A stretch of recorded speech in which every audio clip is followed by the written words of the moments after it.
नमस्ते दोस्तों, स्वागत है आपका हिंदी नॉवल स्टोरी एक्सप्लेनर में, जहां हर कहानी एक नई दुनिया का दरवाज़ा खोलती है। यहां आपको सिस्टम, रोमांस और मैजिक जैसी अलग अलग तरह की कहानियां मिलेंगी जो आपको एक जादुई और रोमांचक सफ़र पर ले जाएंगी। तो आइए इस अद्भुत सफ़र में आगे बढ़ते हैं। अध्याय 302। बूढ़े व्यक्ति की नाराज़गी के कारण ध्रुव मल्होत्रा और विमला को कुछ ही देर बाद वापस उनकी कोठरी में भेज दिया गया। यह एक कोठरी थी जिसका आकार केवल 10 वर्ग मीटर था और अंदर अंधेरा था। पिंजरे पर मुट्ठियों की मार और उपहास की आवाज़ें लगातार गूंज रही थीं, तथा उस पर लगाए गए प्रतिबंधों से ऊर्जा की लहरें उत्पन्न हो रही थीं। वे दोनों कूड़े के टुकड़े वापस आ गए हैं। वे वाकई ठीक हैं। तुम दोनों को यहाँ आकर मर जाना चाहिए। हा। ध्रुव मल्होत्रा ने उनकी ओर एक नज़र भी नहीं डाली और बस अपनी पत्नी से बात करते रहे। उस व्यक्ति ने अभी अभी कहा कि चेन अभी भी जीवित है। विमला ने सिर हिलाया। मुझे यकीन नहीं है, लेकिन इतने साल बीत जाने के बावजूद मुझे हमेशा ऐसा ही लगता रहा है, जैसे किसी तरह का संबंध टूटा नहीं है। शायद यह एक माँ के तौर पर मेरी सहज प्रवृत्ति है, लेकिन मुझे वाकई लगता है कि चैन एर मरी नहीं है। ध्रुव मल्होत्रा विचारों में खोए हुए थे, छत की ओर देखते हुए। बहुत देर बाद उन्होंने कहा, अगर लिटिल चेन नहीं भी मरा होता तो इतनी ऊंचाई से गिरने के कारण वह घायल तो होता ही। मुझे आश्चर्य है कि क्या वह बड़ी मुश्किल से बिस्तर पर बैठा। फिर उसने अपनी पैंट ऊपर की, जिससे एक यांत्रिक कृत्रिम पैर दिखाई दिया। ध्रुव मल्होत्रा ने अपना एक पैर खो दिया था। उन्होंने एक हाथ से कृत्रिम पैर को घुमाया और उसे उतार दिया। अब जब मैं अपंग हो गया हूं, तो मुझे लगता है कि हमारे लिए यहाँ फंसना कोई बुरी बात नहीं है। मैं बस यही उम्मीद करता हूं कि चेन हमारे मामलों में खुद को शामिल नहीं करेगा। विमला, मैंने एक बार तुमसे वादा किया था कि मैं तुम्हें जियान परिवार में वापस लाऊंगा। अब ऐसा लगता है कि यह इच्छा मेरे जीवन काल में कभी पूरी नहीं होगी। विमला ने अपना सिर जोर से हिलाया, उसकी आंखें आंसुओं से भर गईं। तियानझेंग, अब ये कोई मायने नहीं रखता। इतने सालों के बाद मुझे एहसास हुआ कि सिर्फ कुछ ही चीज़ें मायने रखती हैं, और यह उनमें से एक नहीं है। इसके अलावा हमारे पास अभी भी लिटिल चेन है। मुझे नहीं पता क्यों, लेकिन मुझे लग रहा है कि लिटिल चेन हमें ढूंढने के लिए भूत जेल में आएगा। ये भावना और भी मजबूत होती जा रही है। ध्रुव मल्होत्रा दंग रह गए। उन्होंने अपनी जेब से एक फोटो निकाली और गहरी सोच में डूब गए। फोटो में एक युवक जोड़े के बीच खड़ा था। इस समय भूत कारागार के पत्थर के कमरे में बूढ़े आदमी के शरीर के भीतर की बिजली की ऊर्जा अंततः समाप्त हो गई थी, उसके बगल में 5 ऋषि समान विशेषज्ञों की सहायता के कारण। उसने अपनी आंखें खोली और अपने आसपास के लोगों को देखा। उसने अपने हाथ जोड़े और कहा, मुझे बचाने के लिए आपका धन्यवाद, सर। क्या हुआ? विशेषज्ञों में से एक ने पूछा। भूत जेल के अंदर आप कैसे घायल हो सकते हैं? बकरी दाढ़ी वाले बूढ़े व्यक्ति की आंखें अभी भी भय से भरी हुई थीं जब उसने कहा, सर, मेरे शरीर में सील का मूल टूट गया है। भूत जेल में प्रवेश करने वाले सभी लोगों की सील गायब हो गई हैं। मैं ये भी महसूस कर सकता हूं कि मेरी साधना का स्तर गिर गया है और मुझे बहुत गंभीर चोट लगी है। 5 विशेषज्ञों ने भौहें सिकोड़ते हुए कहा, कोई इतनी दूर से सील कैसे तोड़ सकता है? क्या दुनिया में कोई इतना भयानक विशेषज्ञ है? बूढ़े ने सिर हिलाया और कहा, दूसरे पक्ष की ताकत बहुत भयानक है। मैं तो लड़ने में भी सक्षम नहीं था। कृपया निर्णय लें। पत्थर के कमरे में एक लंबी खामोशी छा गई। अचानक विशेषज्ञों में से एक ने कहा, उस व्यक्ति ने कुछ छिपाने के लिए सील के स्रोत को नष्ट कर दिया। ऐसा लगता है कि वह भूत जेल की जांच कर रहा है। इस बारे में क्या ख्याल है? पिछले 30 सालों में भूत जेल में प्रवेश करने वाले सभी लोगों की जांच करें। जब आप उनसे एक एक करके पूछताछ करेंगे तो आपको निश्चित रूप से सुराग मिलेंगे। मैं जानना चाहता हूं कि भूत जेल पर जासूसी करने की हिम्मत किसने की? बूढ़े आदमी की आंखें चमक उठीं और उसने सिर हिलाया। हाँ सर, 11 अब करो। जियांगनान प्रांत, मेडिसिन किंग घाटी। कीमिया कक्ष में फिर से सन्नाटा छा गया था और हर्षवर्धन मेहता का शरीर भी आखिरकार जमीन पर आ गया था। उसे साफ महसूस हो रहा था कि उससे कुछ छीन लिया गया है, लेकिन इससे उसे चिंता की बजाय राहत महसूस हो रही थी। हर्षवर्धन मेहता ने अर्जुन की ओर देखा और उसके हाथ पकड़ लिए। मिस्टर अर्जुन, क्या अद्भुत तकनीक है। मुझे भूत जेल के बारे में बताओ। तुम्हारे शरीर की सील टूट गई है और अब ये तुम्हें कोई नुकसान नहीं पहुंचाएगी। अर्जुन की ठंडी आवाज गूंजी। हर्षवर्धन मेहता ने सिर हिलाया और जल्दी से कहा, श्री अर्जुन, भूत जेल महीने में सिर्फ एक बार, महीने की शुरुआत में ही खुलेगी। प्रवेश द्वार लगातार बदलता रहता है और यह आधी रात के आसपास खुलता है। पहली बार मैंने कैपिटल सिटी में 1000 स्पिरिट्स पार्क के पास प्रवेश किया था। दूसरी बार मुझे जिहोंग गेट पर प्रवेश करना चाहिए था। पिछली बार मैंने कैपिटल सिटी में हैप्पी वैली के पश्चिमी हिस्से में प्रवेश किया था। हर बार जब ये खुलेगा तो मास्क पहने एक व्यक्ति आपका मार्गदर्शन करने के लिए इंतजार कर रहा होगा। प्रवेश करने के लिए इस व्यक्ति को आपका मार्गदर्शन करना होगा। संयोग से कुछ दिन पहले घोस्ट जेल से किसी ने मुझसे फिर से संपर्क किया। उसने कहा कि घोस्ट जेल अगले महीने फिर से खुलेगी और मुझे फिर से जाने के लिए कहा। इस बार उसने मुझे रहने के लिए कैपिटल सिटी यूनिवर्सिटी के पास एक होटल खोजने के लिए कहा। मेरा अनुमान है कि अगली बार जब भूत जेल खुलेगी तो प्रवेश द्वार वहां के पास होना चाहिए। अर्जुन का शरीर जम गया और उसके शरीर की सारी शक्ति समाप्त हो गई। काले वस्त्र पहने बूढ़े व्यक्ति ने पहले ही अपना शरीर त्याग दिया था और संसार कब्रिस्तान में सन्नाटा छा गया था। उसने आंखें सिकोड़कर बुदबुदाया, कैपिटल सिटी यूनिवर्सिटी। लगता है जियानगन प्रांत में मामले निपटाने के बाद कैपिटल सिटी जाने का समय आ गया है।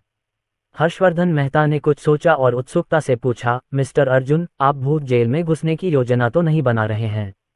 आप उस जगह को हल्के में नहीं ले सकते। भूत जेल की रखवाली करने वाले कई विशेषज्ञ हैं। उस समय जब मैं अंदर गया, मैंने व्यक्तिगत रूप से एक विशेषज्ञ को एक ऐसे प्राणी को कुचलते हुए देखा जिसकी ताकत मेरी ही तरह थी, एक उंगली से। ये बेहद भयानक था। हालांकि श्री अर्जुन बहुत शक्तिशाली हैं, फिर भी मुझे लगता है कि आपको सावधान रहना होगा। अर्जुन ने सीधे उत्तर न देते हुए कहा, जब आप राजधानी के लिए प्रस्थान करें तो मुझे अवश्य सूचित करना। हाँ मिस्टर अर्जुन, हर्षवर्धन मेहता ने कहा। मैं कुछ जड़ी बूटियां लेने घाटी जा रहा हूँ। अर्जुन ने दरवाजा खोला और जाने के लिए तैयार हो गया। हर्षवर्धन मेहता ने बार बार सिर हिलाया। आगे बढ़ो मिस्टर अर्जुन। मेडिसिन अलायंस के मामलों पर फैसला लेने का अधिकार मुझे है। कोई भी इस बारे में कुछ कहने की हिम्मत नहीं करेगा। बस इतना ही। हर्षवर्धन मेहता अचानक सकपका गए। क्या पर? हर्षवर्धन मेहता की आंखें सिकुड़ गईं और उन्होंने अपना मन बना लिया। मुझे आश्चर्य है कि क्या श्री अर्जुन मेडिसिन अलायंस में शामिल होने के लिए तैयार हैं। भले ही यह नाम मात्र का हो, मैं कुछ नहीं कहूंगा। भले ही श्री अर्जुन मुझे अध्यक्ष पद पर बिठाना चाहें। वह वास्तव में चाहते थे कि अर्जुन मेडिसिन अलायंस में शामिल हो जाए, क्योंकि इससे उन्हें सत्ता में आने का मौका मिलेगा। श्री अर्जुन के तरीके सचमुच स्वर्गीय हैं। यदि आप मेडिसिन अलायंस में शामिल हो जाते हैं तो हम निश्चित रूप से आसमान तक उड़ेंगे। अर्जुन ने सिर हिलाकर मना कर दिया। मुझे बंधे रहना पसंद नहीं है और मुझे पद लेना पसंद नहीं है। मुझे खेद है। हर्षवर्धन मेहता थोड़े निराश हुए। अचानक उन्हें कुछ याद आया और उन्होंने जल्दी से कहा, श्री अर्जुन, ये कैसा रहेगा? हमारा मेडिसिन अलायंस आपको हमारा मुख्य सलाहकार बनने का सम्मान देगा। आपको बस कभी कभार आकर हमें सलाह देनी होगी। मेडिसिन अलायंस के मुख्य सलाहकार का पद साधारण नहीं है। आप हुआक्सिया में मेडिसिन अलायंस के सभी संसाधनों का उपयोग करने में सक्षम होंगे और मेडिसिन अलायंस द्वारा प्रबंधित किसी भी फार्मेसी, स्कूल और क्षेत्र में आपके पास सर्वोच्च अधिकार होगा। अध्याय 303 मुख्य सलाहकार अनुवादक, एंडलेस फैंटेसी अनुवाद संपादक, एंडलेस फैंटेसी अनुवाद। मुझे पता है कि श्री अर्जुन का हुआक्सिया के मार्शल आर्ट्स विभाग के साथ कुछ मतभेद है, लेकिन हमें भी एक ताकत माना जाता है। यदि आप ये पद ग्रहण करते हैं तो इससे मार्शल आर्ट्स विभाग को रोकना चाहिए। मैं आपसे इस पर विचार करने की विनती करता हूँ, श्रीमान अर्जुन। हर्षवर्धन मेहता बहुत उत्साहित थे। उन्हें अच्छी तरह पता था कि अगर वे अर्जुन को भर्ती नहीं कर पाए तो मेडिसिन अलायंस का कोई भविष्य नहीं रह जाएगा। अर्जुन ने इस पर विचार किया और सहमति जताई। ठीक है, लेकिन पहले मैं ये स्पष्ट कर दूं, मैं मेडिसिन अलायंस के लिए कुछ नहीं करूंगा और मैं किसी भी समय जा सकता हूं। अभी उसे अपनी खेती के लिए बड़ी मात्रा में औषधीय जड़ी बूटियों की जरूरत थी। इसलिए हुआक्सिया मेडिसिन अलायंस के साथ संबंध स्थापित करना कोई बुरी बात नहीं थी। इसके अलावा ये सिर्फ एक पद था, इसे छोड़ा जा सकता था। हालांकि अर्जुन को यह नहीं पता था कि मेडिसिन अलायंस में केवल 2 ही पद ऐसे थे जिनके पास पूर्ण शक्ति थी। उनमें से एक अध्यक्ष था और दूसरा मुख्य सलाहकार था। जब हर्षवर्धन मेहता ने देखा कि अर्जुन सहमत हो गए हैं तो उनकी आंखों में एक अलग ही चमक आ गई। मेडिसिन अलायंस को आगे बढ़ने का मौका मिला। जब अर्जुन कीमिया कक्ष से बाहर निकला तो वह कुछ औषधीय जड़ी बूटियां लेने चला गया।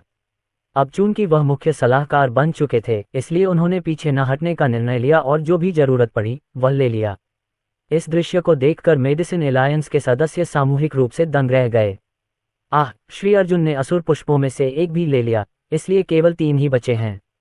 अच्छा नहीं, आत्मा विच्छेदन घास भी हटा दी गई है। देखो, मेडिसिन किंग वैली में बचा हुआ एकमात्र क्लियर मून जिनसेंग भी खोज लिया गया है। लानत है, हमारी घाटी में लगभग 100 सालों से उस जड़ी बूटी की खेती की जाती रही है। एक एक करके मेडिसिन अलायंस के कर्मचारी उसकी हरकतों की रिपोर्ट करने गए, लेकिन उन्हें हर्षवर्धन मेहता से केवल यही जवाब मिला, श्री अर्जुन को घाटी में जो करना है उसे करने से कोई नहीं रोक सकता। उल्लंघन करने वालों को मेडिसिन अलायंस से निकाल दिया जाएगा। इससे ही सभी को स्थिति की गंभीरता का अंदाजा हो गया और अचानक ही सभी को अर्जुन की पहचान जानने की जिज्ञासा होने लगी। वे केवल असहाय होकर देख सकते थे कि अर्जुन अत्यंत मूल्यवान औषधीय जड़ी बूटियां लूट कर ले जा रहा है। 15 मिनट बाद अर्जुन संतुष्ट होकर चला गया। उसने झूया को इधर उधर देखा, लेकिन वह नहीं मिली, इसलिए उसने अनुमान लगाया कि वह विश्राम क्षेत्र में होगी। चूंकि उसे वह जानकारी मिल चुकी थी जो वह चाहता था, इसलिए उसके लिए वहां रुकने का कोई कारण नहीं था।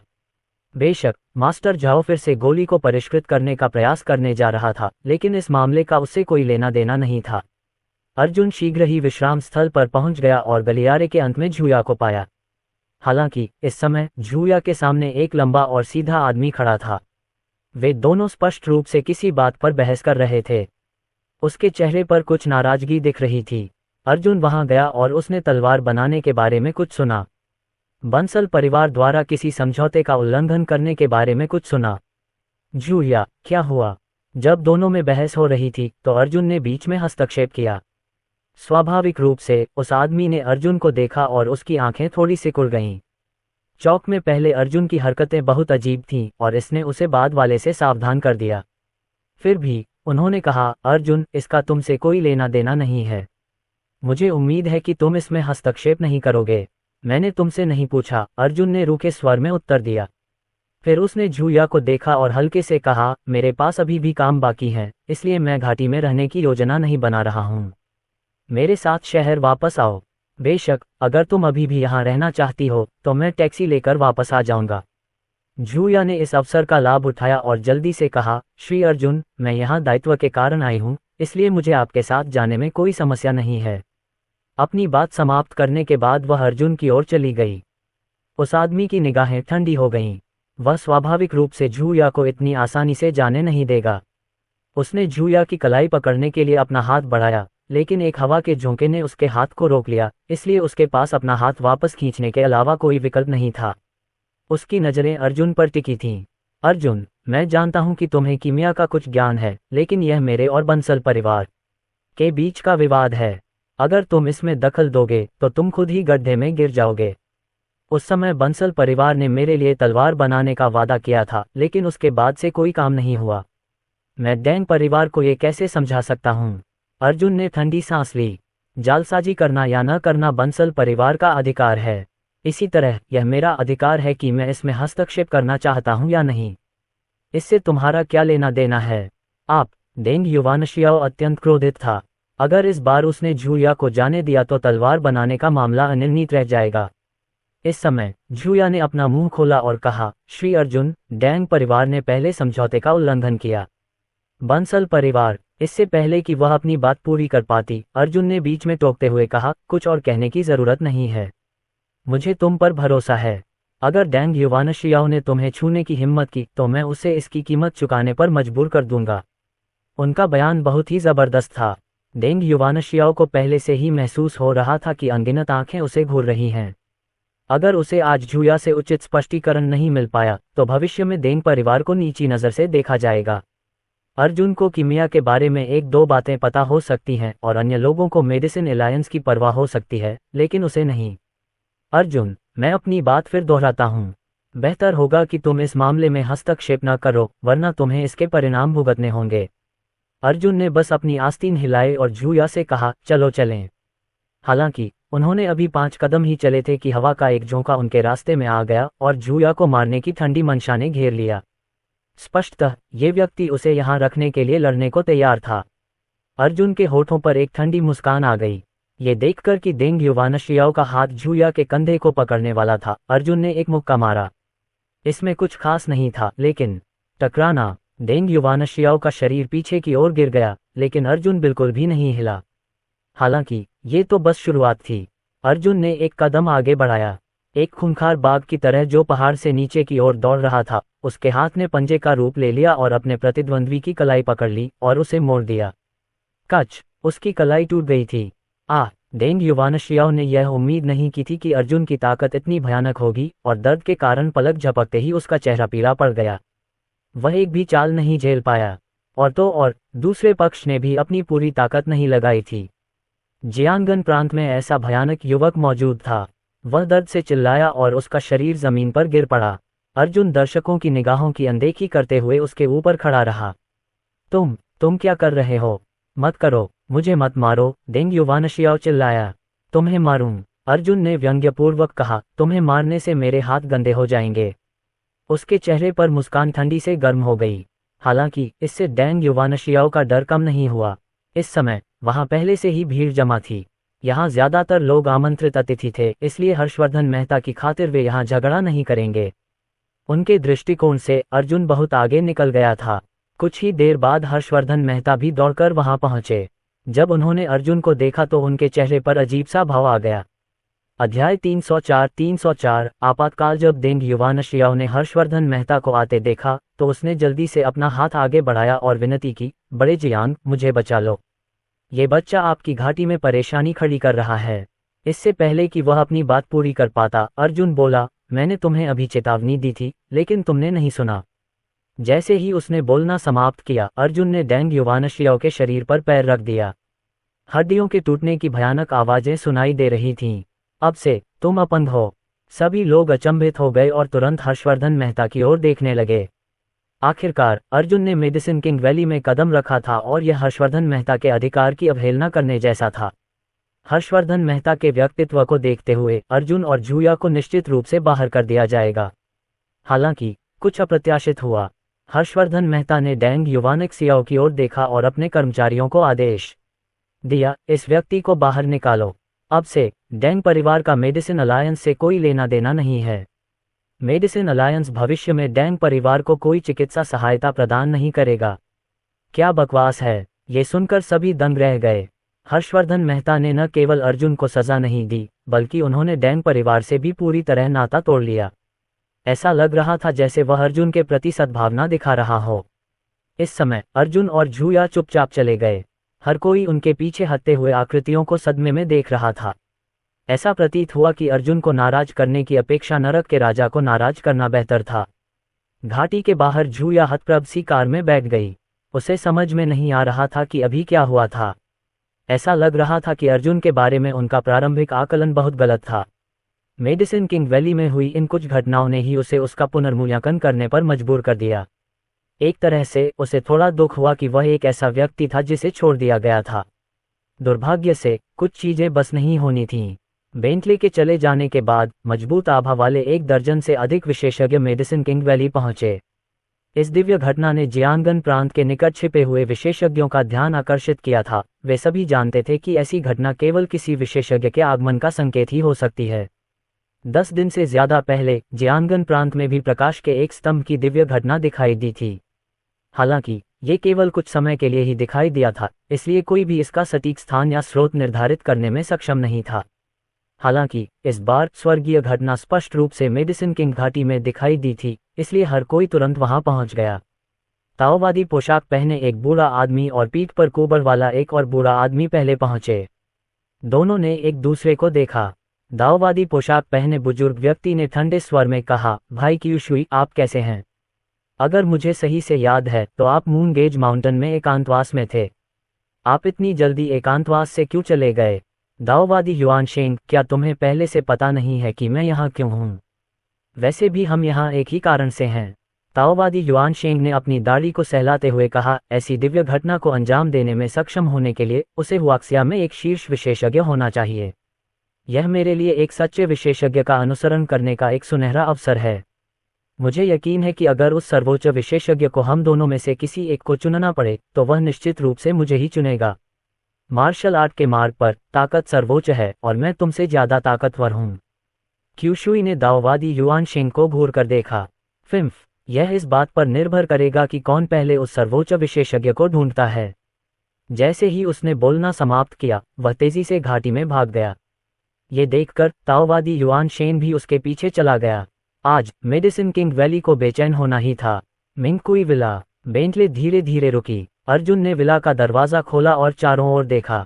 उसे लगा कि सान्या और रोशनी अंदर होंगी, लेकिन यहाँ कोई नहीं था। टेबल पर गंदगी फैली हुई थी। दोनों लड़कियां कुछ पकाने की योजना बना रही थीं, लेकिन अचानक कुछ हुआ और वे विला से चली गईं। अंडे का सफ़ेद भाग पूरे फर्श पर फैला हुआ था। अर्जुन ने भौहें सिकुड़ी। जैसे ही वह ऊपर जाने वाला था, झूया दौड़कर अंदर आया और उत्साहित होकर बोला, मिस्टर अर्जुन, कुछ बड़ा हुआ है। तुम अभी तक नहीं गए? अर्जुन ने पूछा। झूया ने जल्दी से फ़ोन उसे थमा दिया। उन्होंने उस पर नज़र डाली तो पाया कि यह एक समाचार वीडियो था। शीर्षक था, जियांगन प्रांत के हेवनली जस्टिस ग्रुप में एक बड़ी चिकित्सा दुर्घटना हुई। उनके उत्पादों का सेवन करने वाले 27 उपभोक्ताओं में से 2 की मृत्यु हो गई है और उनमें से 25 गहन चिकित्सा इकाई में हैं। उनकी स्थिति आशावादी नहीं है। हुआक्सिया के ड्रग एडमिनिस्ट्रेशन और उद्योग और वाणिज्य ब्यूरो ने पहले ही जांच में हस्तक्षेप किया है। वीडियो में सैकड़ों लोग हेवनली जस्टिस ग्रुप की जियांगन शाखा के प्रवेश द्वार को अवरुद्ध करते हुए विरोध प्रदर्शन कर रहे थे। कार्यालय भी तोड़ दिया गया और हालांकि अधिकारी व्यवस्था बनाए रखने की कोशिश कर रहे थे, फिर भी यह बेकार था। अर्जुन की आंखें बहुत काली थीं। हेवनली जस्टिस ग्रुप द्वारा जारी किए गए उत्पाद उनके द्वारा व्यक्तिगत रूप से विकसित और डिज़ाइन किए गए थे और उनमें उनकी कुछ कीमिया संबंधी जानकारी भी शामिल थी। उत्पाद के साथ ऐसी समस्या उत्पन्न होने की कोई संभावना नहीं थी। या तो उत्पाद लॉन्च के दौरान कुछ गलत हो गया था, या फिर कोई जानबूझकर उनके साथ खिलवाड़ करने की कोशिश कर रहा था। झूया, मुझे हेवनली जस्टिस ग्रुप की बिल्डिंग तक ले चलो, अर्जुन की ठंडी आवाज़ गूंजी। हाँ श्रीमान, हाँ। अध्याय 305 सत्य। 20 मिनट बाद अर्जुन और झूया जियांगन प्रांत के हुआयुवान अंतर्राष्ट्रीय व्यापार भवन पहुंचे। बिल्डिंग के प्रवेश द्वार पर सान्या और रोशनी को कुछ सुरक्षा गार्डों द्वारा निगरानी में रखा गया था। वे इस मामले को स्पष्ट करने के लिए एक आपातकालीन प्रेस कॉन्फ्रेंस कर रहे थे। हालांकि बाहर मौजूद लोगों ने उनकी बातें सुनने से इनकार कर दिया और इसके बजाय उन्हें कठोर गालियां और अपमान दिया। उन्होंने अपने माता पिता का भी अपमान किया। सान्या ने अपने होठों को हल्के से काटा और उसके चेहरे पर पहले से ही गुस्से की झलक दिख रही थी। उसने और रुक्सू ने स्थिति को बलपूर्वक दबाने के लिए लोगों को भेजने के बारे में सोचा था, लेकिन ये बात विफल हो गई। जब ये खबर पहली बार आई थी तब 27 लोग मारे गए थे, लेकिन अब ये संख्या 100 हो गई थी और स्थिति बिगड़ती जा रही थी। ऐसा लग रहा था कि केवल जियांगन प्रांत ही नहीं, बल्कि हुआक्सिया के बाकी हिस्सों में भी उनके उत्पादों के साथ समस्या थी। ऐसे में भले ही रुक्सू ने सक्सेना परिवार की शक्ति और संबंधों का इस्तेमाल करके उन्हें दबा दिया हो, लेकिन ये बेकार होगा। ऐसा लग रहा था जैसे कोई गुप्त रूप से सब कुछ संचालित कर रहा है। इस प्रकार रोशनी और सान्या केवल भीड़ को समझाने की कोशिश कर सकी, लेकिन ये बेकार था क्योंकि शाप बंद नहीं हुए। अचानक टोपी पहने एक व्यक्ति ने सान्या के चेहरे पर अंडा फेंका, जिससे उसका चेहरा और बाल उस गंदे पदार्थ से ढक गए। पत्रकारों ने इस मौके का फायदा उठाकर उनकी इस हालत में तस्वीरें खींच लीं। उन्हें यकीन था कि पोस्ट होने के बाद ये तस्वीर सोशल मीडिया पर छा जाएगी। ये देखकर अर्जुन क्रोधित हो गया और तुरंत भीड़ पर हमला कर दिया। वह सीधे उस आदमी की ओर बढ़ा और अपने रास्ते में आने वाले सभी लोगों को आसानी से धक्का देकर हटा दिया, जिससे वे या तो पीछे हट गए या गिर गए। चून की चीजें इस बिंदु तक विकसित हो चुकी थीं, अर्जुन को अच्छी तरह से पता था कि यह कुछ ऐसा था जिसकी किसी ने योजना बनाई थी, चाहे वह घोटाला हो, विरोध हो या यहाँ तक कि मीडिया की उपस्थिति हो। जो भी था, वह स्पष्ट रूप से स्वर्गीय न्याय समूह को निशाना बना रहा था, और चून की सक्सेना परिवार की शक्ति स्थिति को दबा नहीं सकती थी, इसका मतलब था कि अपराधी कैपिटल सिटी से आया था। कोई स्वर्गीय न्याय समूह की प्रतिष्ठा को बर्बाद करना चाहता था और उसकी। जैसे ही अर्जुन उस आदमी के सामने पहुंचा जिसने अंडा फेंका था, तेज हवा का झोंका आया। ऐसा लग रहा था कि यह आदमी कोई प्राचीन मार्शल कलाकार था। उस आदमी को खतरा महसूस हुआ और वह बचना चाहता था, लेकिन बहुत देर हो चुकी थी और अर्जुन की उंगलियां उसकी गर्दन के चारों ओर कस गईं। टकराना। उस व्यक्ति को बेरहमी से जमीन पर फेंक दिया गया, जिससे उसके मुंह से खून निकल आया। वह आदमी बहुत दर्द में था, लेकिन जब उसने देखा कि यह अर्जुन है, तो वह जल्दी से चिल्लाया, वे लोगों को पीट रहे हैं। सब लोग देखो, स्वर्गीय न्याय समूह लोगों को पीट रहा है। मैं इस व्यक्ति को जानता हूँ। वह स्वर्गीय न्याय समूह का मालिक है, अर्जुन। इन कुछ शब्दों से भीड़ का क्रोध भड़क उठा और उन्होंने अर्जुन को भी कोसना शुरू कर दिया। पत्रकारों ने घबराहट में अपने शटर बटन दबाए। ये निश्चित रूप से बड़ी खबर थी। तुम्हें आने के लिए किसने कहा? अर्जुन ने उनकी बात अनसुनी करते हुए ठंडे स्वर में पूछा। वह आदमी अर्जुन से बिल्कुल भी नहीं डरता था। क्रूर भाव से उसने कहा, तुम्हारी दवा में कोई समस्या है और तुम किसी को नहीं बता रहे हो। क्या तुम्हारे पास ज़मीर नहीं है? इससे पहले कि वह अपनी बात पूरी कर पाता, अर्जुन ने उस आदमी की बांह पर पैर रख दिया। एक भयानक क्रंच के साथ वह कुचला गया और तीव्र दर्द से वह आदमी लगभग छटपटाने लगा। हालांकि उसके मुंह से निकले शब्द अपरिवर्तित रहे। स्पष्ट रूप से उसे प्रशिक्षण मिला था।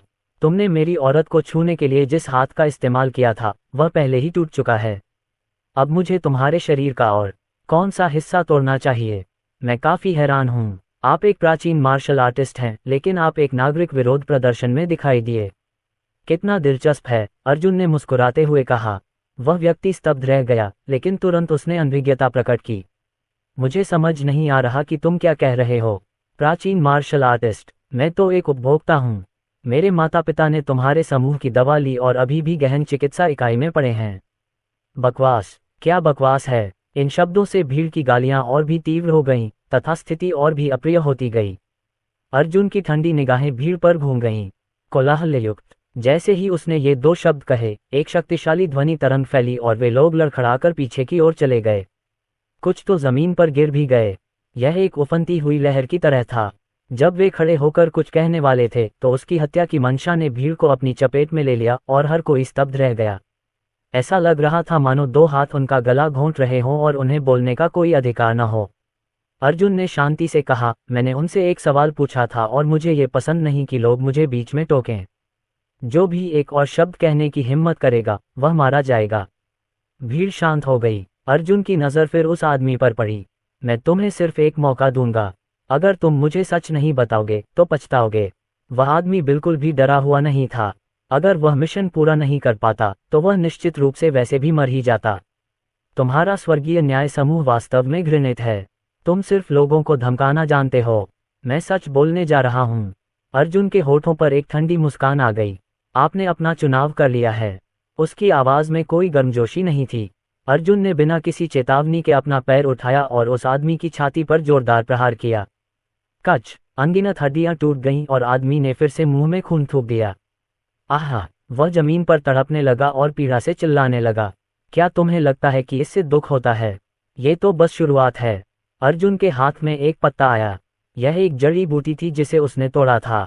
Medicine king valley. इसे बॉडी कटिंग हर्ब कहा जाता था और यह जहरीली थी। अगर कोई इसे खा लेता तो उसकी आत्मा कांप उठती और उसका शरीर ऐसा महसूस करता जैसे उसे हजारों आग की चींटियों ने काट लिया हो। हालांकि अगर इसे अन्य जड़ी बूटियों के साथ मिलाया जाए तो इसका बहुत अच्छा विषण प्रभाव होगा। अर्जुन ने उसका मुंह खोला और जबरदस्ती उसे खिला दिया। वह आदमी ठंडी सांस लेकर बोला। जैसे ही वह बोलने वाला था, दर्द और पीड़ा की एक लहर उसके शरीर में दौड़ गई। उसका शरीर एक गया और उसके मुंह से सफेद झाग निकलने लगा। उसका चेहरा पीला पड़ गया था और शरीर ठंडे पसीने से भीग गया था। वह एक गेंद की तरह सिकुड़ गया और कांपने लगा। उसे इतना दर्द हो रहा था कि वह लगभग अपनी पैंट में पेशाब करने लगा। उसका दिल ऐसा लग रहा था मानो फटने वाला है। इससे वह भयभीत हो गया और उसे सचमुच लगा कि यह मौत से भी बदतर है। उसे ऐसा भी महसूस हुआ कि उसका पूरा शरीर सड़ने और उबलने लगा है। ये और नहीं चल सकता था। उसकी कांपती हुई आवाज गूंजी, मैं बात करूंगा, मैं बात करूंगा। ये झेंग है। इससे पहले कि वह अपनी बात पूरी कर पाता, गोली चलने की आवाज सुनाई दी। एक गोली तेजी से उस आदमी की ओर बढ़ी। अर्जुन की आंखें सिकुड़ गईं और उसका हाथ चमक उठा। तुम्हारी हिम्मत कैसे हुई मेरे सामने बंदूक चलाने की? अगर मैं चाहता हूं कि वह जिंदा रहे तो किसी को भी उसकी जान लेने का अधिकार नहीं है। एक तीर हवा में सीटी बजाता हुआ गोली में जा घुसा। इस समय आदमी ने अपनी बात पूरी की। युवा मास्टर झेंग, राजधानी शहर के युवा मास्टर झेंग। अध्याय 306 अपराधी यंग मास्टर झेंग का नाम सुनते ही उसके दिमाग में मेडिसिन किंग घाटी में मिले छोटे बालों वाले आदमी की छवि उभर आई। तो यह मार्शल आर्ट विभाग का वह बच्चा था। ऐसे में ये समझ में आता है कि सक्सेना परिवार इस मामले से निपटने में असमर्थ क्यों था। मार्शल आर्ट्स विभाग के लिए इस तरह की परेशानी खड़ी करना आसान काम होगा। अर्जुन की नज़र भीड़ पर पड़ी तो उसके होठों पर एक ठंडी मुस्कान आ गई। उस आदमी के साथ जो हुआ उसे देखकर भीड़ अवचेतन रूप से कुछ कदम पीछे हट गई और रिपोर्टर भी पीछे हट गए। वैसे तो ये लोग महज मोहरे थे, लेकिन इनसे कुछ जानकारी हासिल करना मुश्किल नहीं होगा। कम से कम ये समूह को किसी भी गलत काम से मुक्त करने के लिए पर्याप्त होगा। अर्जुन ने तुरंत महेश राव का नंबर डायल किया। तुम्हें समाचार देखना चाहिए था। महेश राव ने जवाब दिया, श्री अर्जुन, मैंने पहले ही लोगों को भेज दिया है। उपद्रवियों को अलग करके उनकी जांच की जाएगी। कॉल खत्म होने से पहले ही अर्जुन ने कुछ विशेष नंबर प्लेट वाली कारों को आते देखा। जल्द ही ड्रैगन सोल के सदस्य भीड़ में पहुंच गए। जो मुख्य पात्र था वह वास्तव में कृतिका थी। जब भीड़ ने देखा कि अचानक लोगों ने उन्हें घेर लिया है तो वे घबरा गए। पत्रकारों ने भागने की भी कोशिश की लेकिन उन्हें तुरंत पकड़ लिया गया। हमारे साथ आओ। गल्प। पत्रकार एक दूसरे को भयभीत होकर देखने लगे, लेकिन उनमें से एक ने साहस जुटाकर कहा, कौन जानता है कि आपकी पहचान असली है भी या नहीं। हम्फ। ड्रैगन सोल सैनिक ने ठंडी सांस ली। इस पर सवाल उठाना या निर्णय लेना आपका काम नहीं है। इन सैनिकों की दबंगई देखकर सभी लोग दंग रह गए। उन्होंने कभी नहीं सोचा था कि हालात ऐसे होंगे। उन्हें तो बस कुछ पैसे मिले थे और वे यहाँ हंगामा करने आए थे। क्या उन्हें गिरफ्तार करने की जरूरत थी? कुछ आंटियां जो सबसे ज्यादा गालियां दे रही थीं, वे पूरी तरह से घबरा गईं। वे जेल नहीं जाना चाहती थीं और वे यहाँ हजारों युआन के लिए अपनी जान नहीं देना चाहती थीं। प्लॉप। वे जमीन पर घुटने टेककर कृतिका और अन्य लोगों से विनती करने लगे, मैंने वास्तव में कोई अपराध नहीं किया है। कृपया हमें यहाँ से न ले जाएं। मुझे अभी भी अपने पोते को बाद में लेना है। कृतिका ने अर्जुन की ओर देखा। उसकी ओर से कोई प्रतिक्रिया न देखकर उसने ठंडे स्वर में कहा, चाहे कोई भी हो, सबको ले जाओ। जब तक जांच पूरी नहीं हो जाती, किसी को भी नहीं छोड़ा जाना चाहिए। जैसे ही कृतिका ने आदेश दिया, सभी लोग रोने और चीखने लगे। ये लोग पैसे के लालची थे, लेकिन उन्हें पता नहीं था कि वे किस मुसीबत में फंस गए हैं। कुछ मिनट बाद माहौल शांत हो गया। सबको ले जाने के बाद कृतिका सीधे अर्जुन के पास गई। श्री अर्जुन, इन लोगों को शायद यही सब करने के लिए पैसे दिए गए थे।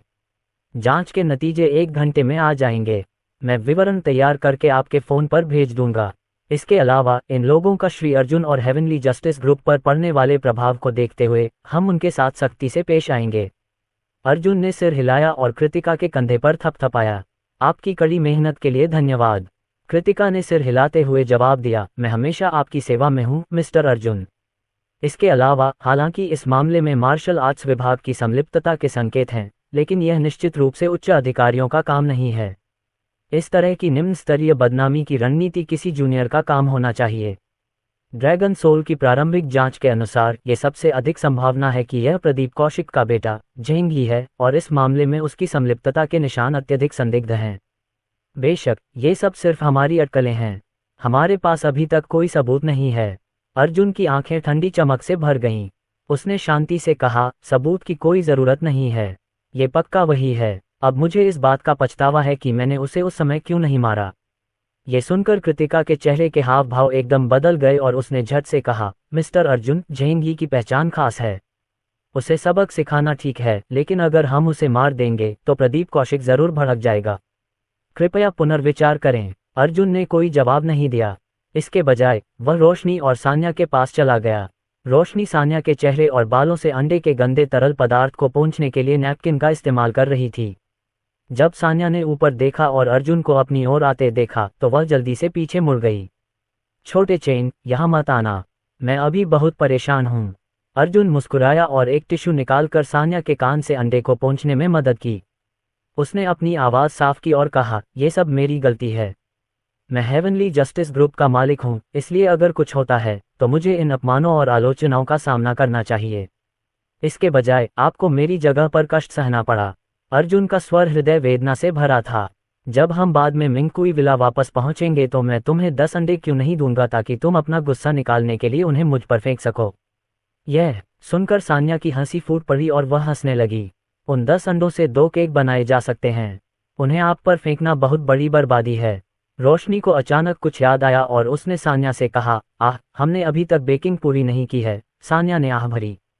आज निश्चित रूप से ऐसा करने का कोई समय नहीं है। अब सब कुछ गड़बड़ हो गया है, इसलिए हमें पहले चीजों को नियंत्रण में लाना होगा। भीड़ से निपटा जा चुका है, लेकिन अस्पताल में मौजूद लोग। अर्जुन ने पूछा, क्या आपने मरीजों की जांच की है? क्या डॉक्टर इस बात को लेकर आश्वस्त हैं कि यह हमारे उत्पादों के कारण हुआ है? रोशनी ने बताया, वास्तव में ऐसा नहीं है। मुख्य समस्या यह है कि हमारे उत्पाद लेने वाले लोग ही अस्पताल में भर्ती हैं।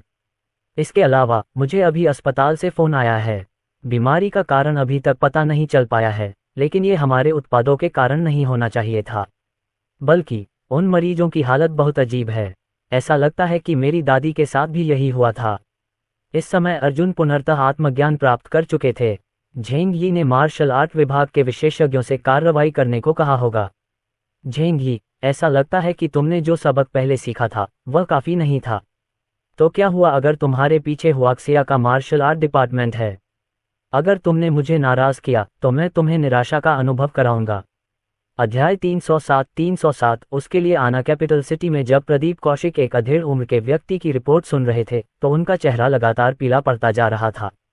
अचानक प्रदीप कौशिक के हाथ से चाय का कप जमीन पर गिर गया। कमीने, मेरे भेजे विशेषज्ञ भी उस बच्चे को नहीं मार पाए, फिर भी उस कमीने ने इतना घिनौना तरीका अपनाया। वह वाकई मुझे शर्मिंदा कर रहा है। प्रदीप कौशिक क्रोध से कांपते हुए उठ खड़े हुए। अचानक उसे कुछ याद आया और उसने अधेड़ उम्र के व्यक्ति से पूछा, क्या लिटिल यी अभी भी जियांगन प्रांत में है? मध्यम आयु वर्ग के व्यक्ति ने सिर हिलाया। युवा मास्टर झेंग को मेडिसिन किंग वैली में होना चाहिए। वह शायद वापस आ रहा होगा। अच्छा नहीं है। प्रदीप कौशिक के चेहरे के हाव भाव अचानक बदल गए। उन्हें अर्जुन का व्यक्तित्व समझ में आ गया और उन्हें पता चल गया कि दूसरों को मारने के मामले में अर्जुन कितना निर्णायक है। अब तक अर्जुन को शायद पता चल गया होगा कि इस घटना में उसके बेटे का हाथ है। झेंग यी खतरे में थी। प्रदीप कौशिक ने जल्दी से अपना फोन निकाला और झेंग यी का नंबर डायल किया। कॉल हो गई। पिताजी, क्या हुआ? वह पृष्ठभूमि में हंसी और उल्लास की आवाजें सुन सकता था, जिसका अर्थ था कि उसका बेटा शायद मजाक कर रहा था। कमीने, जल्दी वापस आओ, तुरंत चलो। इसके अलावा मेरे द्वारा भेजे गए विशेषज्ञों के साथ बने रहें। झेंग यी स्पष्ट रूप से उसे सुन नहीं पाया। उसने जोर से कहा, पिताजी, आपने क्या कहा? यहाँ सिग्नल अच्छा नहीं है। मैं आपको बाद में कॉल करूंगा। फिर झेंग यी ने फोन रख दिया। भाड़ में जाओ। प्रदीप कौशिक गुस्से में थे। उसने जल्दी से दूसरा नंबर डायल किया। जो भी कर रहे हो उसे छोड़ो और तुरंत लिटिल यी को ढूंढो। किसी भी कीमत पर उसकी रक्षा करो। याद रखो, तुम्हें एक व्यक्ति से सावधान रहना होगा, अर्जुन। कॉल खत्म हो गई, लेकिन प्रदीप कौशिक अभी भी बेचैन थे। इसलिए उन्होंने महेश राव को बुलाया। महेश राव, मुझे आशा है कि आप मुझे अर्जुन को चेतावनी देने में मदद कर सकते हैं कि अगर उसने मेरे बेटे को छूने की हिम्मत की तो मैं उसे मरने की इच्छा करने पर मजबूर कर दूंगी। दूसरी तरफ से महेश राव ने कड़वी मुस्कान के साथ जवाब दिया, प्रदीप कौशिक, आपको पता होना चाहिए कि मेरे पास श्री अर्जुन को आदेश देने या ये बताने की क्षमता नहीं है कि उन्हें क्या करना है। इस मामले में मेरा दृष्टिकोण आपके जैसा ही है, लेकिन श्री अर्जुन क्या करते हैं ये पूरी तरह से उन पर निर्भर है। कॉल वहीं खत्म हो गई। टकराना। प्रदीप कौशिक ने मेज पर मुक्का मारा। पल का क्षण आए। झेंग यी कुछ और देर रुकना चाहता था, लेकिन उसे उम्मीद नहीं थी कि 7 या 8 बुजुर्ग उसे धमका कर ले जाएंगे। उसने अपने हाथ की ओर देखा, जिस पर पट्टी बंधी थी, और उसका हृदय पुनः क्रोध से भर गया। यद्यपि उसका हाथ बचाया जा सका, परंतु इससे पहले जो अपमान उसने सहा था वह असहनीय था। वह प्रदीप कौशिक का बेटा था। मार्शल आर्ट की दुनिया में उनका अनादर करने का साहस किसने किया? खैर, अर्जुन ने। युवा मास्टर झेंग, कार में बैठिए। समूह एक हम्मर के सामने पहुंचा और एक विशेषज्ञ ने झेंग यी के लिए दरवाजा खोला। अर्जुन, कमीने, जब तक तुम राजधानी में एक कदम भी रखोगे, न केवल एक तुम्हें मार देगा, बल्कि एक तुम्हारे सामने तुम्हारे प्रेमियों और दोस्तों को भी प्रताड़ित करेगा। उसने अपना दूसरा हाथ भी कसकर पकड़ लिया और दहाड़ने लगा।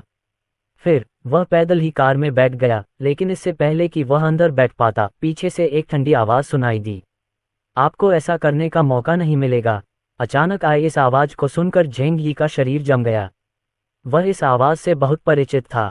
अचानक उसने पलटकर देखा और स्वाभाविक रूप से एक ठंडा और घमंडी आदमी उसकी ओर आता हुआ दिखाई दिया।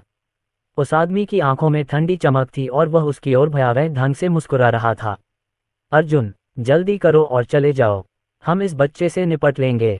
जैसे ही विशेषज्ञ ने बोलना समाप्त किया, कार के इंजन से एक जोरदार गर्जना सुनाई दी। लेकिन अचानक अर्जुन के हाथ से ठंडी हवाएं निकली और हम्मर के टायरों में जा लगीं। अचानक 4 जोरदार धमाके हुए और तेज गति से चल रहा वाहन फिसलकर पलट गया। उसी समय कुछ आकृतियां हत्या की नीयत से अर्जुन की ओर दौड़ीं।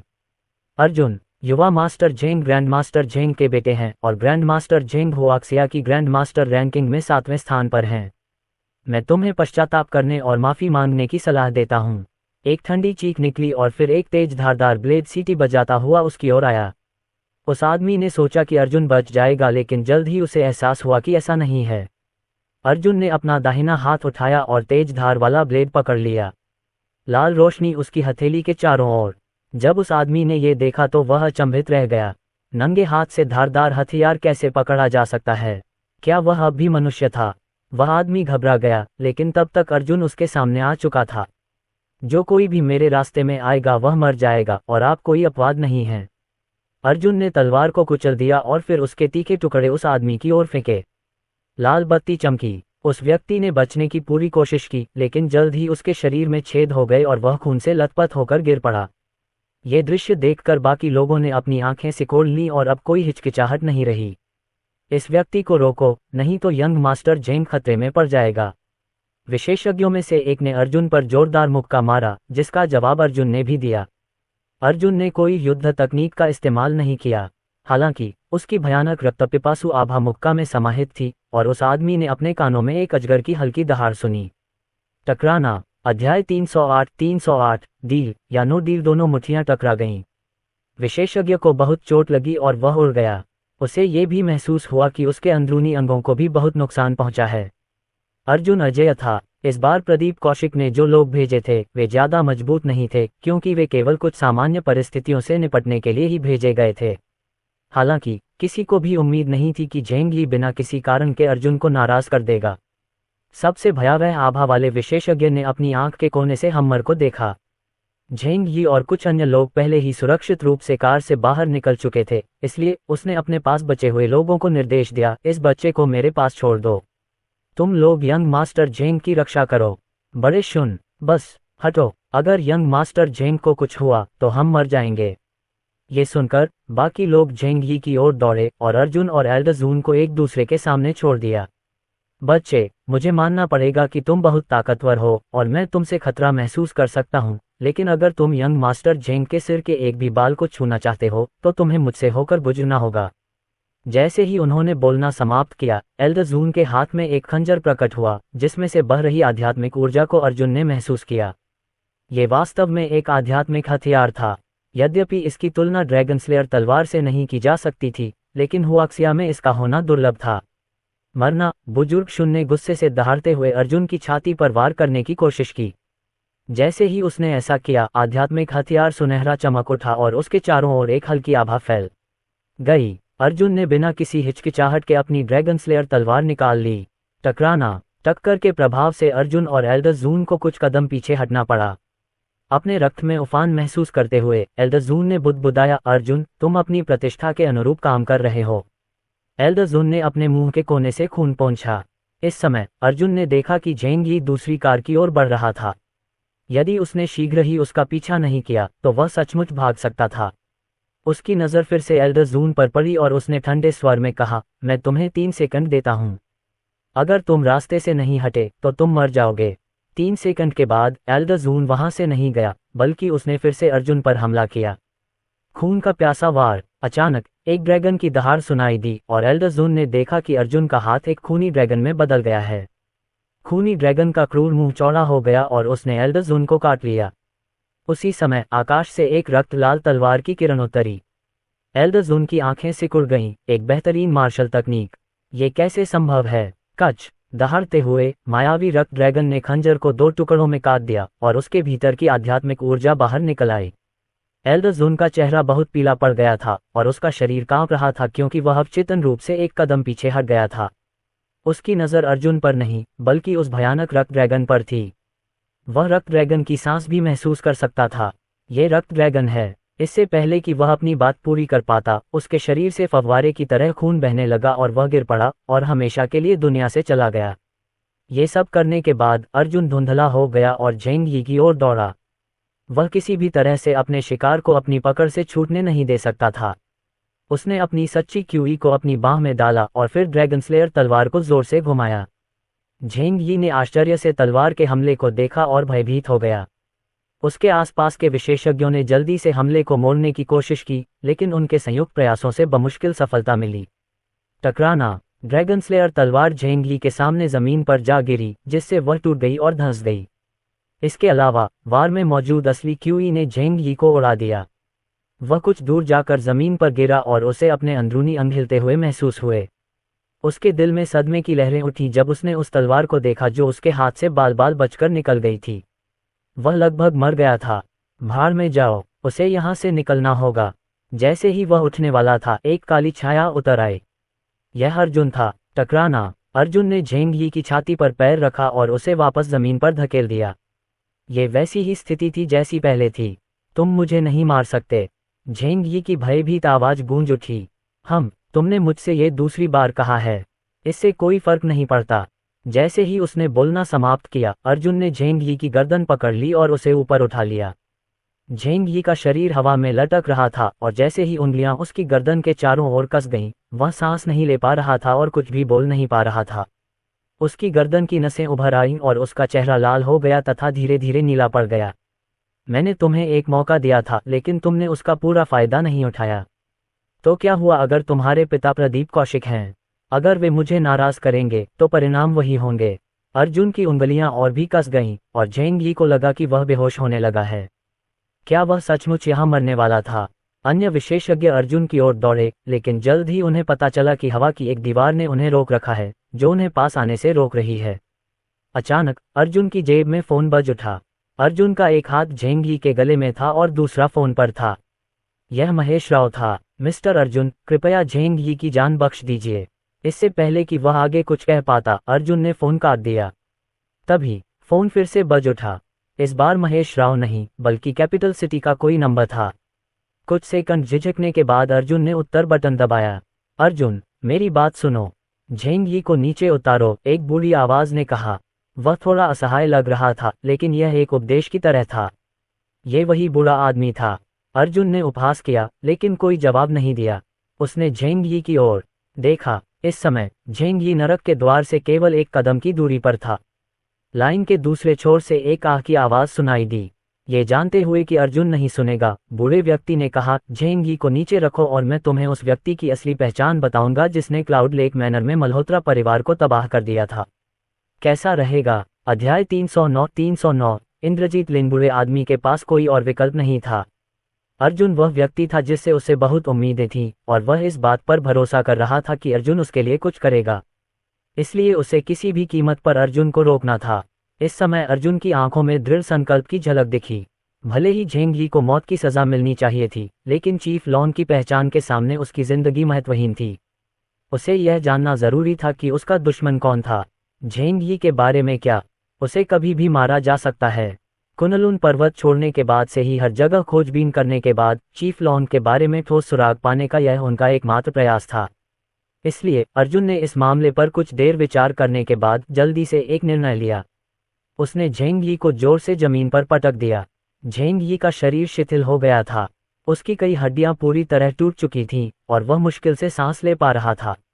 उसने बड़ी बड़ी सांसें लीं, लेकिन इस दौरान वह अपने सामने खड़े ठंडे और घमंडी युवक को भयभीत दृष्टि से देखता रहा। अगर वे 2 फोन कॉल न होते तो वह मर गया होता। तभी उसे एहसास हुआ कि उसकी मार्शल आर्ट खत्म हो गई है। उसके अंगों की ताकत खत्म हो गई है।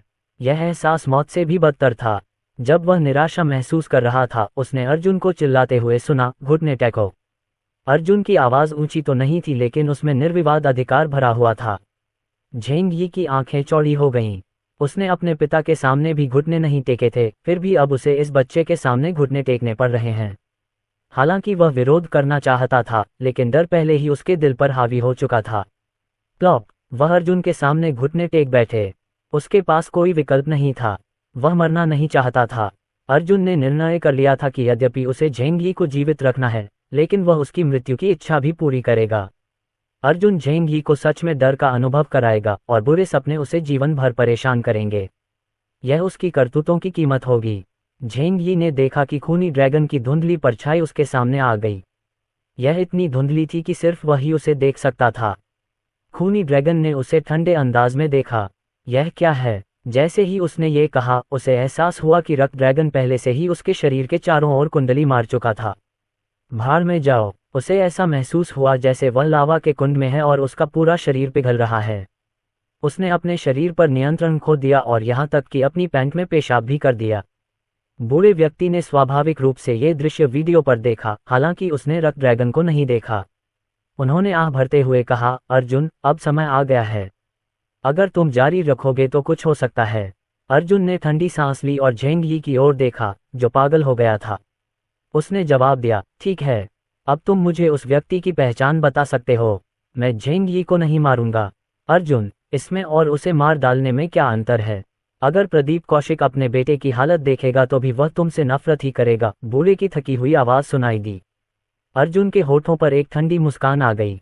मुझे केवल प्रश्न के उत्तर की परवाह है। एक क्षण के लिए विराम हो गया। बहुत देर बाद बूढ़े व्यक्ति ने अंततः कहा, इंद्रजीत लिन। यही वह उत्तर है जिसका मैंने तुमसे वादा किया था। हालांकि आप अभी उस स्तर तक नहीं पहुंचे हैं। जब आपके पास उस स्तर तक पहुंचने की योग्यता होगी तो आप स्वाभाविक रूप से अधिक समझ पाएंगे। इसके अलावा मैं तुम्हें कुछ और भी बता सकता हूँ। तुम्हारी माँ जिस जियांग परिवार से है वह भी साधारण नहीं है। हालांकि जियांग परिवार भी इंद्रजीत लिन को छूने की हिम्मत नहीं कर सकता। ये तुम्हारे लिए एक चेतावनी है। कॉल वहीं खत्म हो गई। अर्जुन गहरी सोच में पड़ गया। इंद्रजीत लिन क्या वह चीफ लांग था? लिन परिवार, जियांग परिवार। यदि बूढ़े व्यक्ति ने फोन नहीं काटा होता तो वह उस घटना में शामिल तीसरे परिवार के बारे में जरूर पूछता। तभी तेज हवा चली और अर्जुन ने आसमान से एक काली परछाई को उतरते देखा। काली परछाई ने झेंग यी को जकड़ लिया, जो अब मूर्खतापूर्ण तरीके से मुस्कुरा रहा था। वह एक लंबा लबादा पहने हुए बूढ़ा आदमी था। युवा मास्टर झेंग, आपके पिता ने मुझे आने के लिए कहा है। मेरे यहाँ होने से कोई भी आपको छूने की हिम्मत नहीं करेगा। हालांकि जब बूढ़े व्यक्ति ने झेंग यी की ओर देखा तो उसे एहसास हुआ कि झेंग यी अब पहले जैसा नहीं रहा। झेंग यी ने आगे बढ़कर बूढ़े व्यक्ति की छाती पर वृत्त भी बना दिए। वाह, तुम्हारी छाती पर भी एक ड्रैगन है। लंबे लबादे वाले बूढ़े व्यक्ति ने अपनी भौहें सिकुड़ी और पीछे से झेंग यी की गर्दन पर वार किया, जिससे वह बेहोश हो गया। फिर वह अर्जुन की ओर देखने लगा। अर्जुन, मैंने हाल ही में तुम्हारा नाम कई बार सुना है। अगर यंग मास्टर झेंग को कुछ हुआ तो मैं तुम्हें नहीं छोड़ूंगा। अर्जुन मुस्कुराया। उसने पहले ही महेश राव, कृतिका और अन्य लोगों को अपनी ओर दौड़ते हुए देखा था। चिंता मत करो, मैं कुछ दिनों में फिर यहीं आ जाऊंगा, उसने बूढ़े आदमी से कहा। बूढ़े आदमी की आंखें सिकुड़ गईं। उसने ठंडी सांस ली और झेंग यी को अपने साथ वापस ले आया। वह अर्जुन को मारना चाहता था और उसे विश्वास था कि वह ऐसा कर सकता है, लेकिन किसी कारण से उसे अर्जुन से खतरा महसूस हुआ। उसकी अंतरात्मा ने उसे बताया कि अगर उसने अर्जुन पर हमला किया तो वह मर जाएगा। इस प्रकार उसने सुरक्षित विकल्प चुना, जो कि पहले झेंग यी को ले जाना था। अर्जुन के बारे में कुछ बात बहुत अजीब थी। बूढ़े आदमी और झेंग यी के चले जाने के बाद महेश राव और कृतिका अर्जुन के पास आए। मिस्टर अर्जुन, झेंग यी मरा नहीं है ना? महेश राव ने उत्साह से पूछा। वह मरा नहीं है, लेकिन साथ ही आप उसे मृत मान सकते हैं। महेश राव स्तब्ध रह गए और उनके चेहरे पर अजीब भाव आ गया। ऐसा लग रहा था कि हालात बदतर हो गए हैं। अध्याय 310 लोगों को बचाना। महेश राव ने कृतिका के हाथों से एक दस्तावेज लिया और अर्जुन को सौंप दिया। श्री अर्जुन, यह इस जांच का नतीजा है। जैसा कि अपेक्षित था, हमें ऐसे सबूत मिले जो हेवनली जस्टिस ग्रुप को दोषमुक्त करते हैं। जनता की राय अस्थायी रूप से नियंत्रण में है। अप्रत्याशित रूप से हेवनली जस्टिस ग्रुप के उत्पादों का उपभोग करने वाले कई लोग उत्पादों के पक्ष में खड़े रहे। यहाँ तक कि षड्यंत्र के सिद्धांत भी हैं जो कहते हैं कि यह हेवनली जस्टिस ग्रुप के प्रतिस्पर्धियों द्वारा एक योजना थी। हालांकि अभी सबसे महत्वपूर्ण बात एक सीयू में मौजूद लोग हैं। ये लोग वास्तव में निर्दोष हैं, लेकिन डॉक्टर उन्हें बचाने में असमर्थ हैं। मुझे आश्चर्य है कि क्या श्री अर्जुन। इससे पहले कि वह अपनी बात पूरी कर पाता, अर्जुन ने सिर हिलाया और कहा, मुझे अस्पताल ले चलो। हाँ मिस्टर अर्जुन। पहले तो अर्जुन उनसे उलझना नहीं चाहता था, लेकिन ध्यान से सोचने के बाद उसे एहसास हुआ कि इन लोगों को अन्याय सहना पड़ा था और उनके दुख का कारण अप्रत्यक्ष रूप से उससे संबंधित था। हुआक्सिया के मार्शल आर्ट विभाग को उनकी जान की परवाह नहीं थी, लेकिन इसका मतलब यह नहीं था कि वह उन्हें बिना किसी कारण के मरने देगा। 20 मिनट बाद वह अस्पताल की 7वीं मंजिल पर पहुंच गया। एक मरीज के सामने खड़े होकर उन्होंने तुरंत समस्या को पहचान लिया। इन रोगियों में एक बात समान थी। उनके माथे के बीच में एक काला बिंदु था। यह एक तिल जैसा दिखता था, लेकिन वास्तव में ये रोगियों की चेतना को बंद करने के लिए इस्तेमाल की जाने वाली एक विधि थी और उन्हें ऐसा दिखाया जाता था जैसे वे आधे मरे हुए हों। यदि यह सील 1 या 2 दिन तक बनी रहे तो मानव शरीर के लिए कोई बड़ी समस्या नहीं होगी, लेकिन तीसरे दिन के बाद संभवतः व्यक्ति को ब्रेन डेड घोषित करना पड़ेगा। हुआक्सिया का मार्शल आर्ट विभाग इस बार बहुत आगे निकल गया था। अर्जुन ने यह तरीका महेश राव और कृतिका को सौंप दिया और कहा कि वे दूसरे अस्पतालों में जाकर लोगों को बचाएं। आखिर इस घटना ने पूरे देश के लोगों को नुकसान पहुंचाया था। सौभाग्य से उनकी चेतना को खोलने का तरीका बहुत कठिन नहीं था। जब तक किसी के पास प्राचीन मार्शल आर्ट का कुछ आधार था, वे इसका उपयोग कर सकते थे। 3 घंटे बाद एक के बाद एक मरीज जागने लगे। साथ ही सभी ने बताया कि उनकी हालत इसलिए नहीं थी क्योंकि उन्होंने हेवनली जस्टिस ग्रुप के उत्पाद खाए थे, बल्कि यह एक नकाब पहने हुए आदमी की करतूत थी। सब कुछ स्पष्ट हो गया और ड्रैगन सोल ने कुछ मजबूत सबूत और संदिग्धों को जियांगन प्रांत के पुलिस विभाग को सौंप भी दिया। रिपोर्ट दर्ज होने के बाद हेवनली जस्टिस ग्रुप में उठा तूफान अंततः शांत हो गया। हालांकि इस घटना का प्रभाव बहुत बड़ा था, लेकिन सब कुछ स्पष्ट होने के बाद समूह के उत्पादों की मांग और भी बढ़ गई। जनता लाइनों के बीच का मतलब समझ सकती थी। समूह को इस तरह से फंसाए जाने का कारण ये था कि अन्य लोग उनके उत्पादों से डरते थे। ऐसे में उत्पादों का अच्छा होना जरूरी था। जिन लोगों ने समूह के उत्पादों के बारे में नहीं सुना था, उन्होंने भी ध्यान देना शुरू कर दिया और अब वे स्वयं खरीदारी करने पर विचार कर रहे थे ताकि देख सकें कि आखिर इतनी चर्चा किस बात की है। एक तरह से यह एक वरदान था। उसी समय कैपिटल सिटी में प्रदीप कौशिक अपने बेटे को देख रहे थे, जो अपनी मानसिक क्षमता खो चुका था। मार्शल आर्ट्स विभाग के एक डॉक्टर को झेंग ही की नब्ज जांचते हुए देखकर उसके चेहरे पर उदासी छा गई। स्थिति आशावादी नहीं थी। कुछ सेकंड बाद डॉक्टर ने झेंग ही का हाथ छोड़ दिया। उसकी अभिव्यक्ति अत्यंत गंभीर थी। प्रदीप कौशिक ने पूछा, स्थिति क्या है? डॉक्टर ने तुरंत जमीन पर घुटने टेके और समझाया, grand master Zheng, young master Zheng की हालत गंभीर है। उनके शरीर पर लगे घावों का शायद इलाज हो सकता है, लेकिन उनकी मानसिक स्थिति बहुत ज्यादा परेशान करने वाली है। प्रदीप कौशिक दंग रह गए और उन्होंने डॉक्टर का कॉलर पकड़कर उन्हें ऊपर उठा लिया। मुख्य समस्या क्या है? क्या कोई इलाज है? डॉक्टर इतना डर गया कि उसका पूरा शरीर कांपने लगा। फिर भी उसने खुद को बोलने के लिए मजबूर किया। युवा मास्टर झेंग भयभीत है। आमतौर पर लोग इस तरह का व्यवहार तभी करते हैं जब उन्होंने कुछ बहुत ही भयानक देखा हो। उनकी आत्मा भय से कांप उठी है। उनका शरीर दवा से ठीक हो सकता है, लेकिन उनके मन और आत्मा को शांत करना बहुत मुश्किल है। कचरा। जैसे ही डॉक्टर ने बोलना समाप्त किया, प्रदीप कौशिक ने उसे बाहर फेंक दिया। उसका शरीर दीवार से टकरा गया। मेरा बेटा कैसे डर सकता है? मुझे घटिया निदान मत दो, क्योंकि तुम्हारी चिकित्सा कौशल की कमी ही यहाँ समस्या है। डॉक्टर ने मुंह में खून थूका और जमीन पर घुटनों के बल बैठ गया। ग्रैंड मास्टर झेंग, मैं बिल्कुल झूठ नहीं बोल रहा हूँ। यंग मास्टर झेंग की आंखों को देखिए और आप देख सकते हैं कि उनकी पुतलियां सिकुड़ गई हैं। वे सामान्य पुतलियों से बहुत छोटी हैं। प्रदीप कौशिक ने झेंग ही को देखा, जो मूर्खतापूर्ण तरीके से मुस्कुरा रहा था और उसका दिल गुस्से से जल रहा था। फिर उसने डॉक्टर को एक ठंडी नज़र से देखा और कहा, मुझे परवाह नहीं है कि आप क्या तरीके अपनाते हैं, लेकिन उसे 3 दिनों के भीतर ठीक होना चाहिए, अन्यथा आपका सिर कट जाएगा। डॉक्टर का चेहरा बहुत पीला पड़ गया था। वह क्या करने जा रहा था? अचानक उसे कुछ याद आया और उसने कहा, ग्रैंड मास्टर झेंग, मैंने सुना है कि मेडिसिन किंग वैली में एक बहुत ही कीमती औषधीय जड़ी बूटी है जिसे सोल कंडेंसिंग ग्रास कहा जाता है। वर्तमान में पूरे हुआक्सिया में केवल एक सोल कंडेंसिंग ग्रास है। उस जड़ी बूटी के साथ शायद यंग मास्टर झेंग को अभी भी बचाया जा सकता है। क्या आपको यकीन है? हाँ, 1 बजे। हर्षवर्धन मेहता का नंबर डायल करते समय प्रदीप कौशिक की आंखें सिकुड़ गईं। कुछ देर की बातचीत के बाद प्रदीप कौशिक ने फोन करने का अपना इरादा खुलकर बताया, लेकिन जब उन्होंने हर्षवर्धन मेहता का जवाब सुना तो प्रदीप कौशिक ने अपना फोन जमीन पर फेंक दिया। ऐसा इसलिए था क्योंकि एकमात्र आत्मा संघनक घास को पहले ही अर्जुन ने छीन लिया था। अर्जुन ने अपने पुत्र को नष्ट कर दिया था और फिर अपने पुत्र को उसके ठीक होने के एकमात्र अवसर से भी वंचित कर दिया था। प्रदीप कौशिक का खून खौल उठा और उनकी आंखों से आग की लपटें निकलने लगीं। काफी देर बाद उन्होंने ऑफिस में एक बटन दबाया। कुछ ही देर में एक लंबा लबादा पहने एक बूढ़ा व्यक्ति प्रदीप कौशिक के सामने आ खड़ा हुआ। महामहिम, क्या आदेश हैं? प्रदीप कौशिक ने सीधे कहा, हुआक्सिया के मार्शल आर्ट समुदाय में एक घोषणा करें। अगर किसी के पास सोल कंडेंसिंग ग्रास है तो मार्शल आर्ट विभाग उसे किसी भी चीज के साथ बदलने को तैयार है। इतना ही नहीं, जो व्यक्ति सोल कंडेंसिंग ग्रास का योगदान देगा वह मार्शल आर्ट विभाग का विशिष्ट अतिथि बन जाएगा। जी श्रीमान। जल्द ही झेंग ही को कुछ नौकरों द्वारा ले जाया गया और डॉक्टर और लंबे लबादे वाले बूढ़े व्यक्ति भी चले गए। कार्यालय में प्रदीप कौशिक ही एकमात्र बचे थे। वह खिड़की के पास गया और हुआक्सिया के दक्षिण पूर्व की ओर देखने लगा। उसकी आंखें बेहद ठंडी थीं। अर्जुन, जब तुम राजधानी में कदम रखोगे तो तुम्हारे लिए अंत हो जाएगा। मिंकुई विला। अर्जुन सबसे पहले छाया को देखने गया और पाया कि छाया का हाथ अब पूरी तरह ठीक है, यहाँ तक कि पट्टियां भी हटा दी गई हैं। मालिक। छाया बहुत उत्साहित थी। मैं महसूस कर सकता हूँ कि मेरा हाथ कई गुना मजबूत हो गया है। क्या हो रहा है? अर्जुन ने समझाया, ये सामान्य है।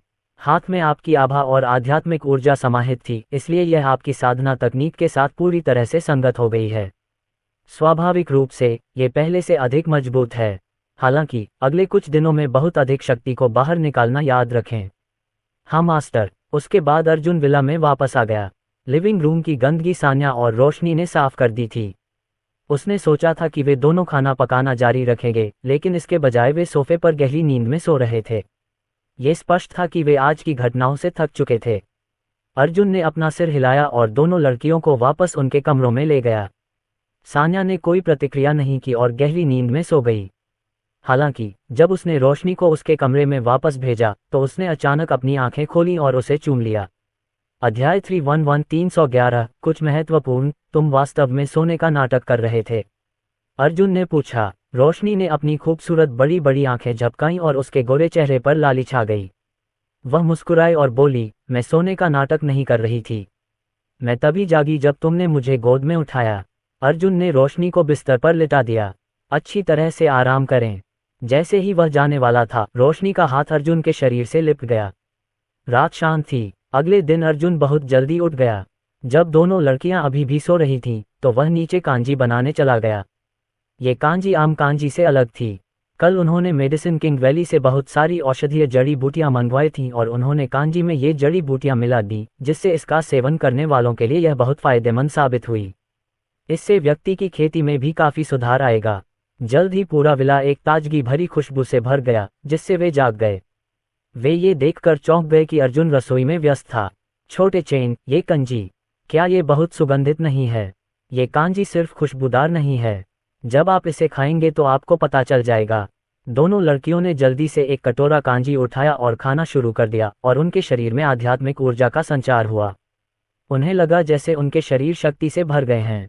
यह अनुभूति अद्भुत थी। इस समय दोनों लड़कियों को अपने शिष्टाचार की कोई परवाह नहीं रही और उन्होंने अपना खाना जल्दी जल्दी खाना शुरू कर दिया। अर्जुन ने उन दोनों की ओर मुस्कुराते हुए देखा। हालांकि जब उसने संसार के कब्रिस्तान को हिलते हुए महसूस किया तो उसकी मुस्कान तुरंत गंभीर हो गई। बेटे, अंदर आओ, एक ठंडी आवाज गूंजी। अर्जुन ने तुरंत बहाना ढूंढा और विला की तीसरी मंजिल पर चला गया। उसने दरवाजा बंद किया, काला पत्थर बाहर निकाला और तुरंत ही उसे संसार कब्रिस्तान में ले जाया गया, जहां काले वस्त्र पहने बूढ़ा आदमी इंतजार कर रहा था। उसने देखा कि काले वस्त्र पहने बूढ़े व्यक्ति की आभा कमजोर पड़ गई थी। क्या इसका कारण कल मेडिसिन किंग वैली में घटी घटना थी?